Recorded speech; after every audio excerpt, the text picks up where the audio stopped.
Dear students, in this video, we will be discussing the second subchapter of the second chapter kinematics, and this is uniformly accelerated motion.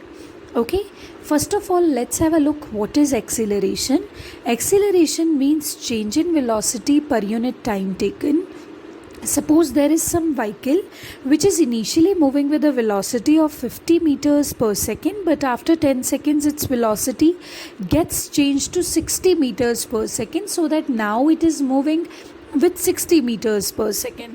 Now what is 60 meters per second? It is the final velocity of that vehicle, and 50 meters per second is the initial velocity of that vehicle. So how much change in velocity per unit time has occurred? It would be v minus u by t, where v is final velocity, u is initial velocity, and t is time taken. So acceleration is v minus u by t. What are the SI units of acceleration? They are meters per second square, because v minus u means velocity minus velocity. Now velocity minus velocity is again velocity, as in 70 kilometers per hour minus 20 kilometers per hour will give you 50 kilometers per hour only, no?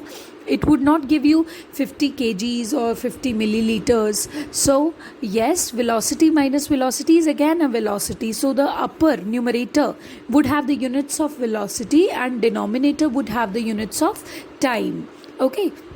So numerator has the units meters per second as SI units, and denominator has the units second. So meter per second upon second. So overall we have meters per second square. And what about the dimensional formula? Again, the dimensional formula for the numerator is LT minus 1, which means the dimensional formula for velocity, and the dimensional formula for time is T. So overall we get the dimensional formula as LT minus 2, or more precisely as M0 L1 T minus 2. So this is about acceleration.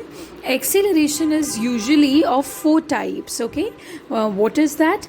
First of all, we have uniform acceleration, and then we have variable acceleration, then we have average acceleration, and then we have instantaneous acceleration. We'll discuss them one by one. Uniform acceleration means same acceleration when the velocity is changing by the equal amounts in equal intervals of time. Consider the same vehicle only that you discussed. Okay, if the initial velocity is 50 meters per second and in 10 seconds it goes to 60 meters per second, if in the next 10 seconds it goes to 70 meters per second, and in the next 10 seconds it goes to 80 meters per second. So what you are seeing, that every time the velocity is changing by the amount of 10 meters per second in every 10 seconds. So don't you think it is equal change in velocity in equal intervals of time? So of course it would be a uniform acceleration. And what about the variable acceleration? Variable acceleration means if the velocity is changing by unequal amounts. Okay, if from 50 it goes to 60 in the next 10 seconds, if it goes to 80 in the next 10 seconds, then of course it would not be a constant amount which is changing every time. So that would be a variable acceleration. Next is average acceleration. When the velocity is changing rapidly from 50 to 52 to 53, it is changing rapidly. So it is better to find out average acceleration in that case, and average acceleration means total change in velocity that has occurred divided by total time which has been gone to measure that. Okay, so again I repeat, uniform acceleration means same amount of velocity changes in equal intervals of time. Variable acceleration means unequal velocity changes in same intervals of time, of course. Average acceleration means when velocity is fluctuating rapidly, then we calculate average acceleration, and it is equal to total change in velocity divided by total time taken. And what is instantaneous acceleration?